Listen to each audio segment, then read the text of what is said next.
I'm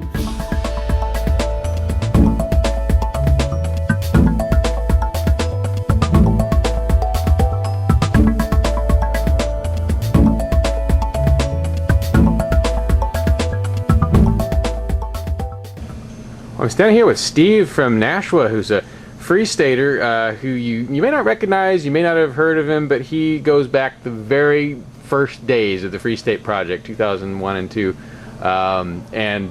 You finally come home, and you've moved all the way from Moscow. Tell me about it. It's been a long road. Yeah, well, I was in Germany when we first started this whole thing in a Yahoo discussion forum. And since then, I've moved to Moscow. Well, all over Russia, back to the U.S. to Moscow, and yeah, now I've come home. How does it feel different? All these years that you were planning on being here, what does it feel like to be here? Well, those years it was more of an abstract exercise. You know, it was all strategy, very top level. Now it's concrete, practical. What triggered you to go ahead and make that move? You had been in Moscow for a long time. You had a lot of ties there. Yeah, I was waiting for the right moment. Didn't make sense while I was earning a good living. So when I got laid off, that was the perfect time. So it's going to happen to more than one person before this is over. Afraid so, but then again, it's an opportunity. Yeah. So there's never a good time, right? So, but that's the best time. What kind of activism do you find yourself drawn toward now that you're here? I like to look at root causes, and for me, there's a few typical libertarian issues that I consider root causes. I consider drug prohibition, in particular marijuana prohibition, to be a root cause. Please do not arrest my friend. I need to step back. No, okay? I'm okay right here. I'm not. You're affecting our investigation. And in fact, that's an area where New Hampshire is lagging many U.S. states. I'm from California myself, and in California, medical marijuana is legal. It's been legal for several years now. It wasn't legalized in time to save certain people who I know, but it's legal now, and marijuana is the #1 cash crop in California. California produces 80% of the world's almonds, and that's $1.5 billion. Marijuana is 10 times that amount. So that's a reality in California. In New Hampshire, there's a lot of work to do there. Well, that's your issue, but what are your means? My means? Probably typical work through the system, reform legislation. What's your take on the wild-eyed 420 celebrations that are so controversial within the pro-marijuana circles? I think it's got its place.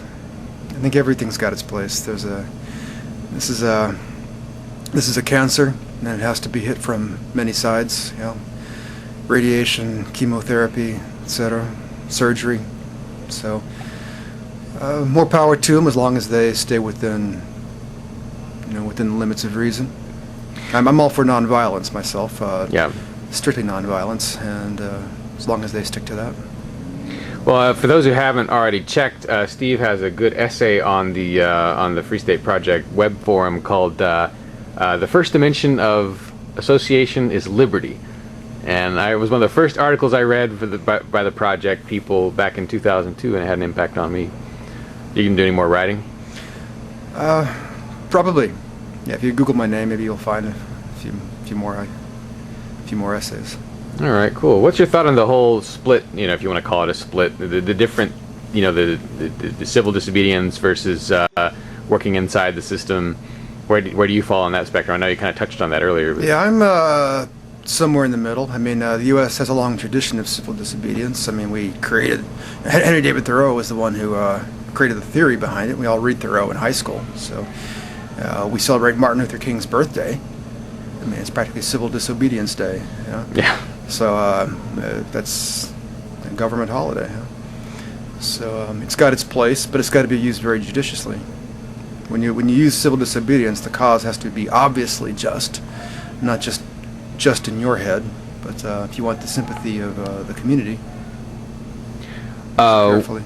What do you have any kind of message for folks that are still outside the state, that are looking at New Hampshire, trying to make a decision as to whether to move, when to move? I think just yesterday, New Hampshire got ranked the third year in a row, actually, safest state in the U.S., and it's #1 on a lot of lists. So it reminds me of California in that it's got something for everybody. You know, we in California we used to brag about how we could go skiing and surfing on the same day. And same thing here. You've got the seacoast, you've got the mountains, you've got snow, you've got the beautiful autumn. You've got Boston a short distance away. A lot of jobs here. You've got the number 2 technology cluster in all of the U.S. here. Canada's not so far away. So whatever you want is here.